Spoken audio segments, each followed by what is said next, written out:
Good morning साथियों। सफलता study school के ऑनलाइन प्लेटफॉर्म पे आपका स्वागत है और मैं हूं डॉक्टर जावेद चारण। हम लोग आज शुरू करेंगे एनसीईआरटी की क्लास 6 की हिस्ट्री की बुक को और हम ये जानेंगे किस तरीके से जो इतिहास है वो इतना ज़रूरी है हमारी इस तैयारी के लिए, जिसमें हम लोग चाहे सेंटर की कोई भर्ती हो चाहे स्टेट की कोई भर्ती हो, उसमें आपने देखा होगा कि भारत के इतिहास से संबंधित बहुत सारे सवाल पूछे जाते हैं। आप चाहे रेलवे की तैयारी कर रहे हो, आप चाहे दिल्ली पुलिस की तैयारी कर रहे हो, आप चाहे आईएएस और आरएस की तैयारी कर रहे हो, उसमें इतिहास में से एक बहुत बड़े भाग से सवाल आपसे पूछे जाते हैं।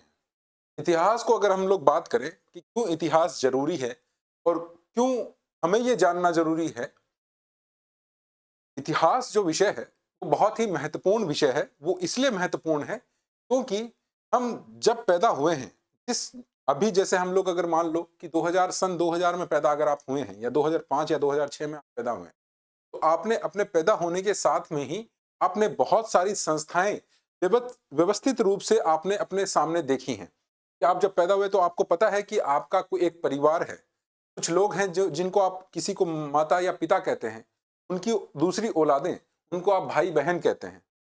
ऐसे ही परिवार का एक रूप, परिवार की एक संस्था आपको देखने को मिलती है, एक मोहल्ला आपको देखने को मिलता है, आपका एक शहर आपका या गांव आपको देखने को मिलता है और आपको ये पता चलता है कि अपने आसपास आपके परिवार में और आसपास में भी लोगों के अपने अलग-अलग काम हैं और किस तरीके से वो भोजन को इकट्ठा करते हैं, सारी चीजें आपके सामने व्यवस्थित रूप से आपको देखने को मिलती हैं।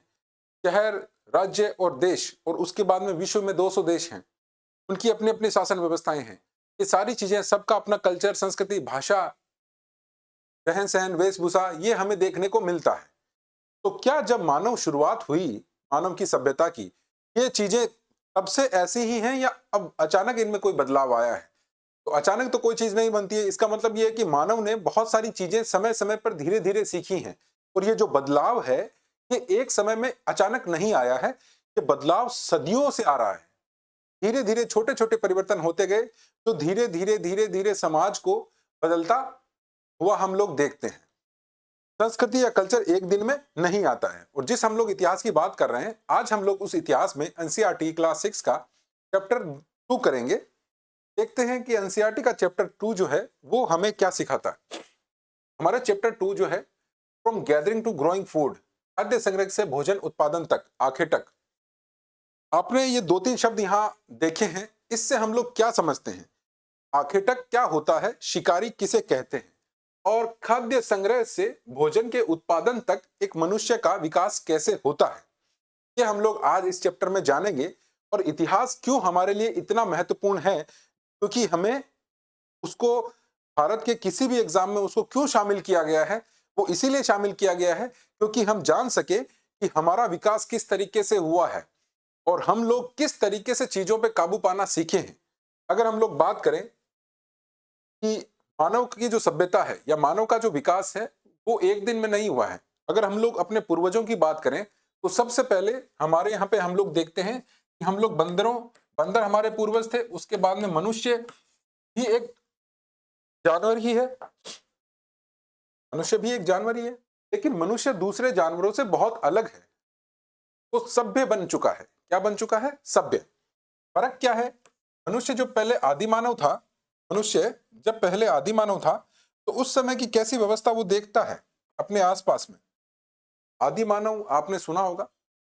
आदि मानव के समय में ये होता था कि उसको किसी चीज से कोई दिक्कत नहीं है।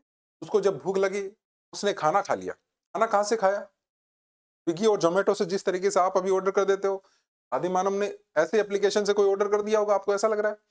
तो ऐसा तो नहीं था। ये बात तब की है। अच्छा, इतिहास जो है बहुत पुराना है।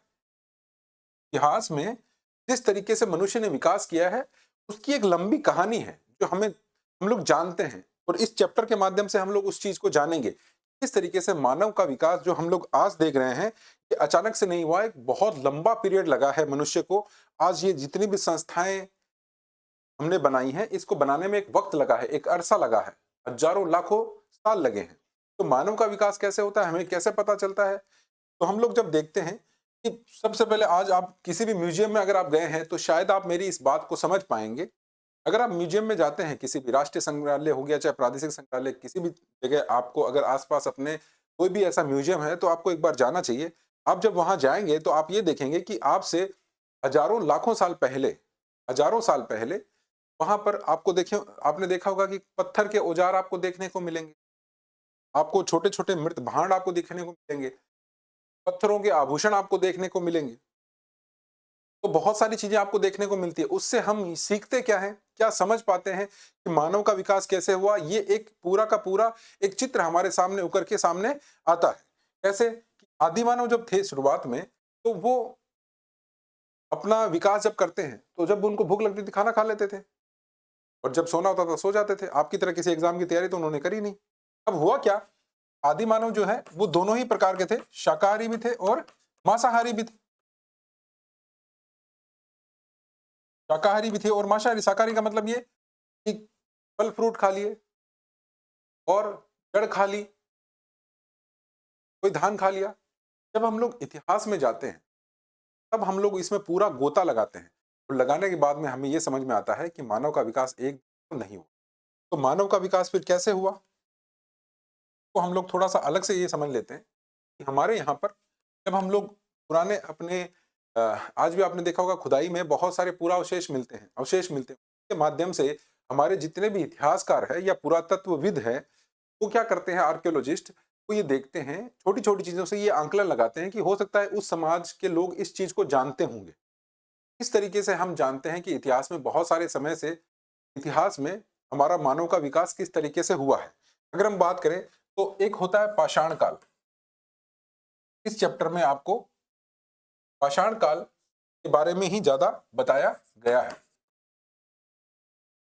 पाषाण काल भी 3 प्रकार के हैं। एक पूरा पाषाण है, एक मध्य पाषाण है और एक आधुनिक पाषाण काल है।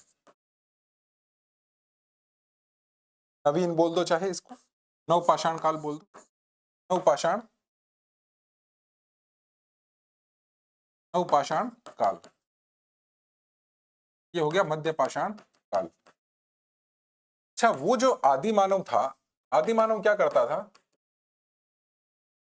आदि मानव एक जगह पे तो रहते नहीं थे, क्योंकि अपने आस-पास में जो भी उनको जहाँ जंगलों में वो रहते थे, तो अगर 3 महीने रहे वो वहाँ पर, तो 3 महीने में उस जंगल के आस-पास के जितने भी पेड़-पौधों से फल-फ्रूट वो खा सकते हैं और कोई खाने वाली चीज़ें उन्होंने खा ली। अब क्या है, वहाँ पर वो चीज़ें खत्म हो गई, क्योंकि फल-फ्रूट को एक तो उनका समय होता है। हर समय तो 12 महीने तो कोई फल-फ्रूट लगते नहीं है। तो इसीलिए वो क्या करते थे, एक जगह से दूसरी जगह चले जाते थे। एक तो वो स उनका एक-दूसरे से एक जगह से दूसरी जगह जाना, जिसे हम लोग बोलते हैं पलायन। आदि मानव क्यों एक जगह टिक के नहीं रहते थे? क्यों? क्योंकि वो शाकाहारी, मांसाहारी दोनों थे, तो जिस समय जहाँ रुकते थे वो उस समय वहाँ पे आस-पास में जितना भी उनको खाना होता था 3-4 महीने खा लेते थे और वहाँ के जानवर भी वो लगभग खा लिए होते थे, तो फिर वो क्या करते थे, एक जगह से दूसरी जगह चले जाते थे। उसके जाने के बहुत सारे रीज़न भी हैं जो इतिहासकार बताते हैं कि हमारे जो आदि मानव है वो एक जगह पे इसलिए नहीं टिकते थे, क्योंकि हो सकता है कि पानी की तलाश में कहीं और जाना पड़ता था, क्योंकि जहाँ पे वो रहते थे वहाँ पे बारहमासी मान लो नदियाँ नहीं हैं, जो हमेशा बहती है, तो पानी की तलाश में वो दूसरे क्षेत्रों में जाते थे या किसी मौसम की मार से बचने के लिए दूसरे क्षेत्रों में पलायन करते थे या जिस क्षेत्र में वो रह रहे हैं, जहाँ पे उन्होंने खाना-पीना किया है 3 महीने से या 4 महीने से रह रहे हैं, अब वहाँ पे जानवर खत्म हो गए, वहाँ पे पेड़-पौधों का फल-फ्रूट खत्म हो गया, तो अब हर सीज़न में तो हर फल नहीं लगता, तो जहाँ पे दूसरी सीज़न के दूसरे फल लगे हैं, वो वहाँ चले जाते थे या फिर जहाँ पे जानवर नहीं है, तो क्योंकि शाकाहारी जानवर तो भाग जाते थे, उनके पीछे-पीछे हो सकता है कि वो पलायन करते हों, तो पलायन के बहुत सारे तरीके हैं। तो इसी तरीके से मानव का इतिहास जब बताते हैं हम लोग, तो आदि मानव से शुरू होता है और आदि मानव क्योंकि शाकाहारी और मांसाहारी दोनों था, तो अब शिकार करने के लिए उसको क्या चाहिए? किसी जानवर को अगर आपको मारना है, तो उसके लिए आपके पास में हथियार होना चाहिए। तो उस समय क्या था, पाषाणकालीन को हम लोग इसीलिए मानते हैं पूरा पाषाण में, उस समय हथियार के रूप में पत्थर को ही उपयोग में लाया जाता था। पाषाण का मतलब क्या है? स्टोन। पाथार पत्थर को ही उसमें उपयोग में लाया जाता था, चाहे वो आखेट यानी शिकार करने में हो या किसी पेड़-पौधे को, फल-फ्रूट को काटने में हो। तो उस समय बड़े-बड़े हथियार हुआ करते थे, जिन्हें पूरा पाषाण काल जाना जाता है कि 20 लाख साल पहले से लेके 12,000 साल तक, 12,000 साल ईसा पूर्व तक, ये काल चलता है पूरा पाषाण काल। तो इतना बड़ा काल है ये। इसमें आदि मानव खाली क्या सीखता है? आदि मानव का एक जो बड़ा इतिहास है हमारा। आज हमें ये लगता है कि हम लोग यहाँ से अगर तुरंत दिल्ली से अगर मुंबई जाना हो तो हमारे पास में जाने के बहुत सारे यातायात के साधन हैं। हम लोग हवाई मार्ग से जा सकते हैं, हम लोग बाई ट्रेन जा सकते हैं, हम लोग बाई बस जा सकते हैं, बाई रोड जा सकते हैं। ये तीनों हमारे पास में साधन हैं। लेकिन आप सोचिए कि उस समय आदि मानव ने तो ये आविष्कार नहीं किया था। तो उस समय वो कैसे जाते थे एक स्थान से दूसरे स्थान? वो एक स्थान से दूसरे स्थान में जाने के लिए क्या प्रयोग में करते थे? उस समय वो पैदल ही जाते थे, अपने पैरों के इस्तेमाल करते हुए जाते थे। लेकिन जब उन्होंने देखा जंगल में कि एक बार आग लगी और उन्होंने देखा कि एक जानवर जो है उस आग में सुलग के मर जाता है। उसके बाद में उस मरे हुए जानवर को जब वो खाता है पहली बार पका हुआ मांस, तो उसने आपने सोचा आप ये बताओ मुझे कि जब किसी पहली बार किसी आदि मानव ने किसी पके हुए मांस को खाया तो उसने क्या बोला होगा? उसने बोला वाओ! Tasty, delicious. तो उसके बाद में उसने ये सोचा कि ये जो पीले कलर का फूल है, ये उगता कैसे है और इसको इस पे काबू कैसे पाया जाता है? आज हमारे पास में बहुत सारे उपकरण हैं जिस पे हम लोग तुरंत चाहें तब आग आग जला सकते हैं और तुरंत चाहे तो बंद कर सकते हैं, आग को बुझा सकते हैं। लेकिन आदि मानव को सोचो कि कितना दिमाग लगाना होगा, पड़ा होगा कि वो किस तरीके से आग का निर्माण करेगा और किस तरीके से आग पे काबू पाएगा। इसको सीखने-सीखने में उसको बहुत समय लग गया। उसने ये देखा कि किसी दिन जंगल से कोई पेड़ टूट के गिरा है और वो लुढ़क रहा है, बहुत तेज गति से जा रहा है। तो उसने ये सोचा कि गोल जो चीज़ है वो बहुत तेज गति से मूव करती है। तो उसने फिर धीरे-धीरे पहिए का आविष्कार करना शुरू किया। ऐसे ही उसने वो जानवर जो हिंसक नहीं है, वो जानवर जो हिंसक नहीं है, उसको उसने पालतू बनाना शुरू किया, अपने शिकार के लिए उनका प्रयोग करते थे और एक साथ एक समूह में रहना शुरू किया, खेती करना शुरू की, है ना? तो ये बहुत सारी चीज़ें एक साथ एक एक बार में नहीं हुई है। इनको सीखने में आदि मानव को सालों-साल लग गए और हमारे जो इतिहास है मानव का इतिहास 90% जो कहानियाँ हैं हमारे इतिहास की, वो इसी काल में हुई है जब हमने इतने सारे विकास किए। हमने इसमें क्या-क्या किया? हमने इसमें आग जलाना सीखा, ना? और आग पे काबू पाना सीखा, है ना? आदि मानव जो था वो शाकाहारी से क्या हो गया? मांसाहारी भी हो गया और शाकाहारी भी हो गया।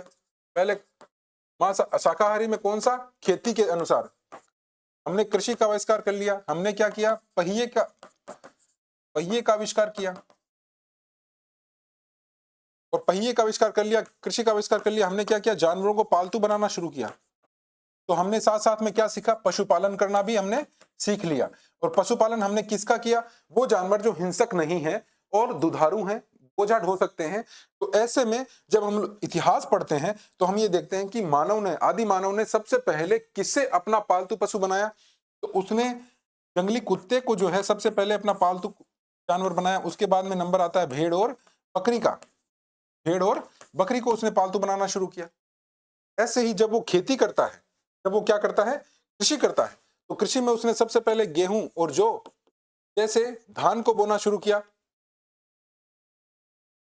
तो जो चीजें हमें हमारे आसपास आज इतनी व्यवस्थित रूप में दिखाई देती है कि हम लोग व्यापारिक फसलें भी कर रहे हैं, हम लोग बागबानी कर रहे हैं, हम लोग खेती में इतने नए-नए उपकरण के साथ में खेती एक साल में 3-3 बार कर रहे हैं। तो ये सब चीजें एक साथ नहीं हुई हैं। अच्छा, ये जो शिकार होते थे, ये क्या करते थे? पालतू पशु शिकारों में भी यूज किए जाते थे, बोझा ढोने में भी और अपने जानवरों की रक्षा करने के लिए भी इन पालतू जानवरों का प्रयोग किया जाता था।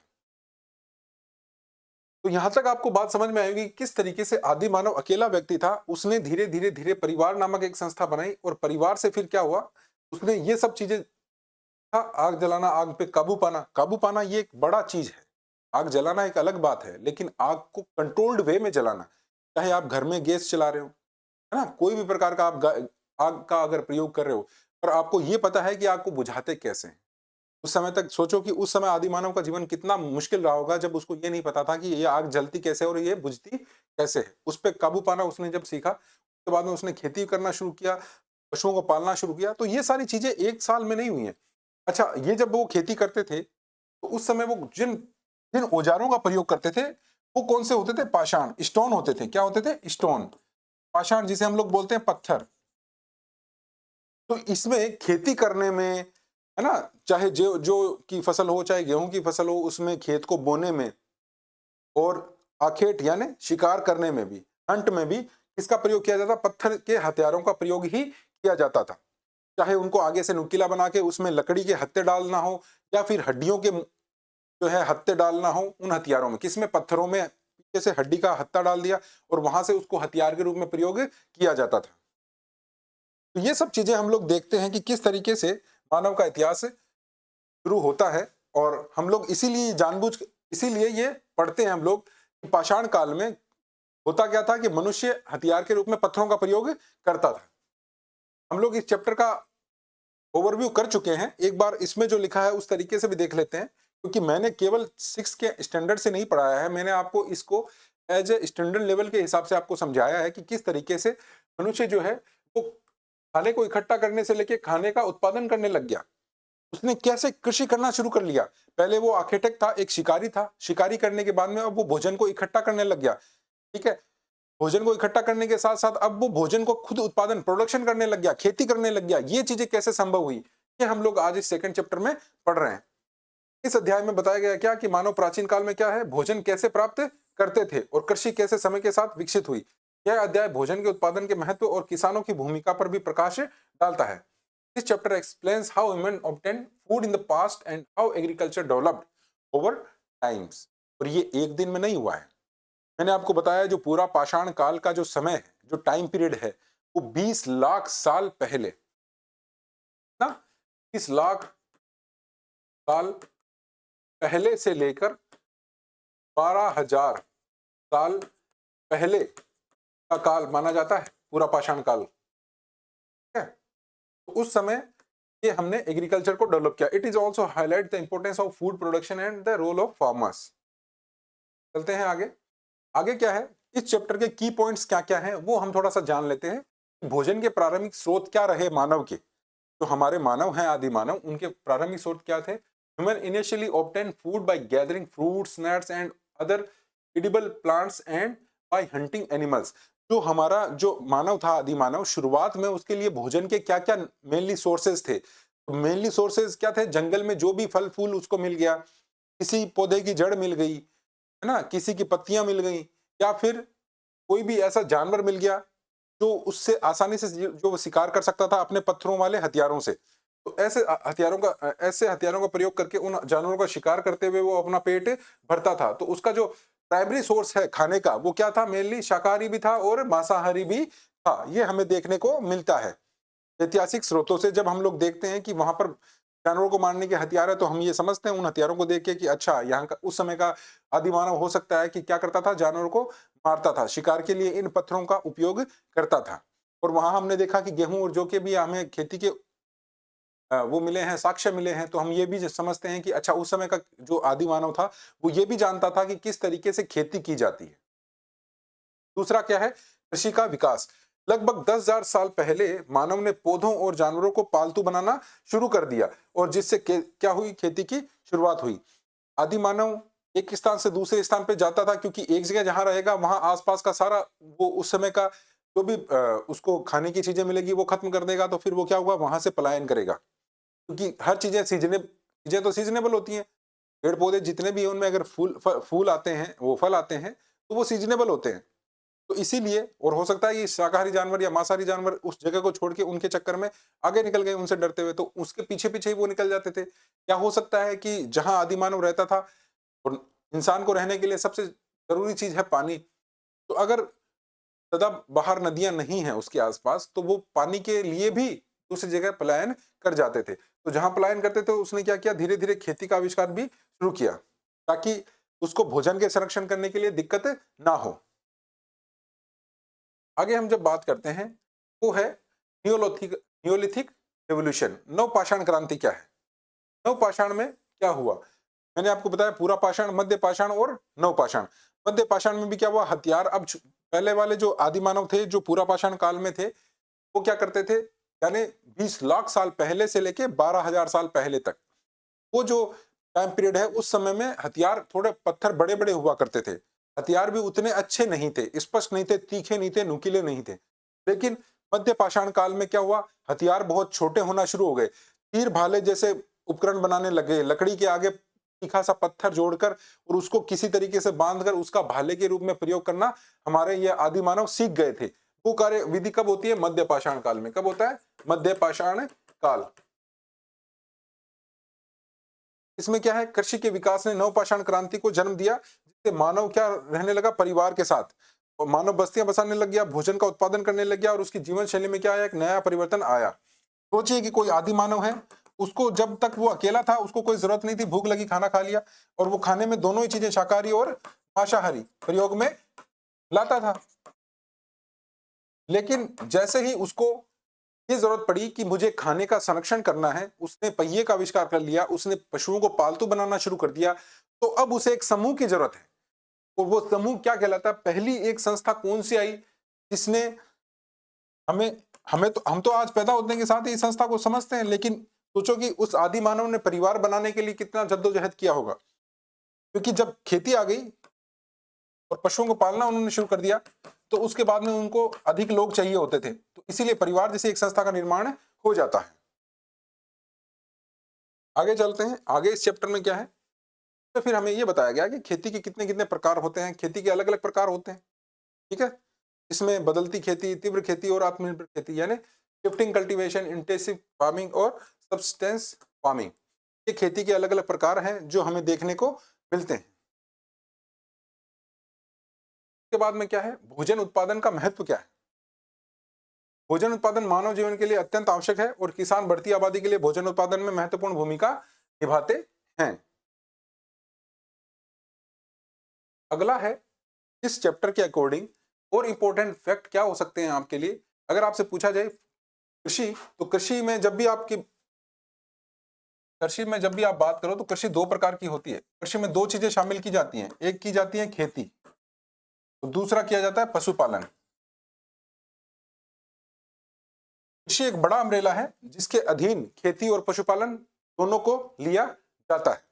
खेती में आपने देखा होगा, खेती में हम लोग क्या करते हैं, कल्टीवेशन, क्रॉप्स, है ना, फसल भी उगाते हैं, हम लोग बागबानी भी करते हैं, जैसे सेब के बाग, आम के बाग, ठीक है, अंगूर के बाग। ऐसे ही औषधीय फसलें भी हम लोग उगाते हैं, औषधि फसलें,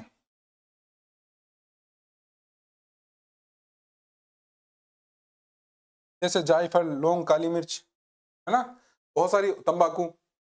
ऐसे ही पशुपालन में क्या होता है, पशुपालन में कुछ जानवर जो हैं वो बोझा ढोने के लिए प्रयोग में लाए जाते हैं, जैसे बैल, भैंसा, ऊंट, है ना, बोझा ढोने वाले जानवर। कुछ पशुओं का प्रयोग किया जाता है किसके लिए, दुधारू, दूध के लिए। तो दुधारू पशु हैं जैसे गाय, बकरी, भैंस, ऐसे जानवरों का प्रयोग किया जाता है। इनसे आगे क्या, दूध, दही, मक्खन, आप लोग तो सब खाते होंगे पनीर वनीर, वो सब कहां से मिलता है, दुधारू पशुओं से। इसके अलावा कुछ जानवरों को हम लोग प्रयोग में लाते थे उस समय भी मांस और अंडे के लिए। ठीक है, कुछ जानवरों को हम लोग आजकल प्रयोग में लाते हैं किसके लिए, कपड़े के लिए, है ना। इसमें आपने देखा होगा शहद के लिए मधुमक्खी पालन, और रेशम के कीट के लिए रेशम का कीड़ा। ऐसे बहुत सारे कीड़े मकोड़ों जानवरों का भी हम लोग प्रयोग करते हैं। तो पशुपालन कई प्रकार के होते हैं। तो ये दोनों ही चीजें जो होती है वो कृषि एग्रीकल्चर के अंतर्गत आती है। हमें इस चीज का भी ध्यान रखना चाहिए। कृषि में क्या है, भोजन, फाइबर और अन्य उत्पादों के लिए पौधों की खेती करने और आज जानवरों का पालन पोषण करने की प्रक्रिया को हम लोग किस नाम से जानते हैं, कृषि। अगर आईएएस आरएएस में अगर आप तैयारी कर रहे हैं तो उसमें तो 15 शब्द या 25 शब्द का कोई भी अगर सवाल है तो सीधा आप इसको शॉर्ट फॉर्म में इसको इस तरीके से आंसर का दे सकते हैं। डोमेस्टिकेशन क्या होता है, घरेलूकरण या पालतूकरण किसे कहते हैं, जंगली जानवरों और पौधों को मानव उपयोग के लिए पालतू बनाने की प्रक्रिया। तो उस समय तो सारे जानवर क्या थे, जंगली ही थे, लेकिन धीरे धीरे आदि मानव ने क्या किया, ऐसे वो जानवर जो हिंसक नहीं है उनको क्या किया, उसने पालना शुरू किया और अपने घरेलू उपयोग के लिए प्लस कृषि के लिए ये सारे जो प्रयोग हैं, बोझा ढोने वाले, दुधारू, मांस के लिए, इन सब के प्रयोग किया जाता था। अच्छा, हो सकता है कभी फसल ठीक से काम ना करे, फसल अच्छी ना हो, तो ये भोजन के भंडारण के रूप में भी इन पशुओं का प्रयोग किया जाता था, जिसे हम लोग बोलते हैं मांस। मांस के लिए इनका प्रयोग किया जाता था। आगे हम लोग देखते हैं कि नवपाषाण क्रांति, नियोलिथिक रेवोल्यूशन क्या है। नवपाषाण क्रांति में हम लोग किसे शामिल करते हैं, मानव इतिहास में एक महत्वपूर्ण परिवर्तन जो कृषि और स्थायी समुदायों के विकास के से चिन्हित है। आपने देखा होगा कि हम लोग शुरुआत कहां से करते हैं, आदि मानव से। आदि मानव से क्या बनता है, परिवार। आदि मानव जब अकेला था, उसको किसी संस्था की जरूरत नहीं थी, कोई इंस्टीट्यूशन की जरूरत नहीं थी। आदि मानव को जब भूख लगी, खाना खा लिया, जब सोना है सो गया, आपकी तरह उसको कोई तैयारी नहीं करनी। लेकिन जब उसने पहिए का आविष्कार कर लिया, कृषि का आविष्कार किया, तो उसको फिर अलग और ज्यादा हाथों की जरूरत पड़ी उसकी सिक्योरिटी के लिए, सुरक्षा के लिए। तो उसने कुछ लोगों को साथ रखना शुरू किया और खेती स्थायी रूप से कहीं बसना शुरू किया। तो वहां पर फिर कौन सी संस्था का निर्माण होता है? परिवार। परिवार में हर एक व्यक्ति की सारी जरूरतें पूरी नहीं होती है, इसीलिए परिवार से एक बड़ी संस्था का निर्माण हुआ, जिसे हम लोग क्लान, कबीला या सोसाइटी या समाज कहते हैं। अब समाज में भी हर एक व्यक्ति के अपने अपने हित होते हैं। उन हितों को की वजह से आपस में क्या होता है? कॉन्फ्लिक्ट या संघर्ष होता है। उस संघर्ष के समाधान के लिए कुछ नीति नियम कानून बनाने वाली एक संस्था का निर्माण किया जाता है, जिसे हम लोग क्या कहते हैं? राज्य या स्टेट या कंट्री। राजनीतिक की भाषा में राज्य को क्या बोला जाता है? कंट्री या स्टेट। तो इस तरीके से एक राज्य नाम की संस्था का निर्माण होता है। तो आज के चैप्टर में हम लोग देखते हैं किस तरीके से चैप्टर 2 है वो इतिहास में बात करता है। जो मानव है वो आखेटक से, सबसे पहले वो आखेटक था, एक हंटर था, एक शिकारी था। उसके बाद में शिकार किससे करता था? वो पाषाणकालीन एज थी, पत्थरों, बड़े बड़े पत्थरों को नुकीला बनाकर उनको हथियार के रूप में प्रयोग करके उनसे जानवरों का शिकार किया करता था, और शाकाहारी भी था। लेकिन धीरे धीरे हम लोग देखते हैं कि किस तरीके से उसने क्या किया कि आग पे काबू पाना सीखा और पहिए का आविष्कार किया, और धीरे धीरे जानवरों को पालतू बनाना उसने शुरू किया और एक जगह रहना शुरू किया। परिवार जैसी संस्था ही, तो उसने क्या किया? खाद्य का संग्रह करना शुरू किया। उसने गेहूं और जौ जैसी फसलों को का उत्पादन शुरू किया। उसने सबसे पहले जंगली कुत्ते को अपना पालतू जानवर बनाया, उसके बाद में भेड़ बकरियों को अपना पालतू जानवर बनाया, और उसके बाद में वो खेती करना शुरू करता है और अब स्टोर भी करना लग गया है। गेहूं और जौ की फसल को भी उगाने लग गया है। अब क्या करता है वो? जहां पर गेहूं जो की फसल हुई है, वहां पे जो तैयार जो फसल है उसके कुछ दाने भविष्य के लिए भी रख लेता है कि अगली फसल के लिए इन्हीं दानों का प्रयोग किया जाएगा। तो इस तरीके से मनुष्य जो है, आदि मानव जो है, अपनी सभ्यता का विकास धीरे धीरे करता है। और सोचिए, इसको विकास करने में उसको 20 लाख साल पहले से लेके 12,000 साल पहले तक का ये जो इतना लंबा पीरियड है, इस लंबे पीरियड में आदि मानव केवल, उसके पास में हथियार कौन से? पत्थरों वाले। कौन से हथियार है? पत्थरों के। तो पत्थरों को, पहले उसके पास बड़े बड़े हथियार थे पत्थरों के, फिर उसने धीरे धीरे तीखे पहने एकदम नुकीले हथियार बनाना शुरू कर दिया। तो इसी तरीके से जो पाषाण काल है, तो 3 फेज में हम लोग देखते हैं: पूरा पाषाण काल, मध्य पाषाण काल और नवपाषाण काल। नवपाषाण काल में क्या हो जाता है? जो भी ये आदि मानव थे वो बहुत ही तीखे पत्थर, छोटे पत्थर, फिर तीर के आगे लकड़ी, यानी लकड़ी जो होती है, लकड़ी के आगे तीर जैसा पत्थर, एकदम नुकीला पत्थर जोड़ के, और उसको हथियार के रूप में प्रयोग करते थे। दूसरा, बड़े बड़े भाले बना के लकड़ी के, उसके आगे एक नुकीला पत्थर लगा के भाले के रूप में उन हथियारों का प्रयोग किया जाता था। तो ये सब जब हमारे जो आर्कियोलॉजिस्ट हैं, ये सब जब खुदाई करते हैं, तब ऐसे बहुत सारे पुरातात्विक स्थल, ये जो जितनी भी साइट्स हैं हमारी, ये भारत और भारत के अलावा दूसरे देशों में भी ऐसी चीजें देखने को मिलती है। अगर हम भारत में बात करें, तो भारत में अगर ये क्षेत्र जो है, सबसे पहले जो सबसे पुरापाषाण काल का हमें दिखाई देता है, तो वो दिखाई देता है भीमबेटका में। कहाँ दिखाई देता है? भीमबेटका, जो वर्तमान में कहाँ पर है? मध्य प्रदेश में। वहां पर हमें ये इसके साक्ष्य देखने को मिलते हैं, जिससे हमें पता चलता है, अगर हम लोग ऐसे ऐसे हथियार देखते हैं, और चमड़े को काटने के लिए पत्थर का प्रयोग किया जाता था, जानवरों की जो चमड़ी है उसको भी वस्त्र के रूप में प्रयोग में लाते थे ये। तो ये जब वो, और अच्छा, वहां पर क्या मिला हमें? राख के अवशेष में मिले। राख जो है, जलने के बाद में जो चीजें बच जाती है उसको राख कहते हैं।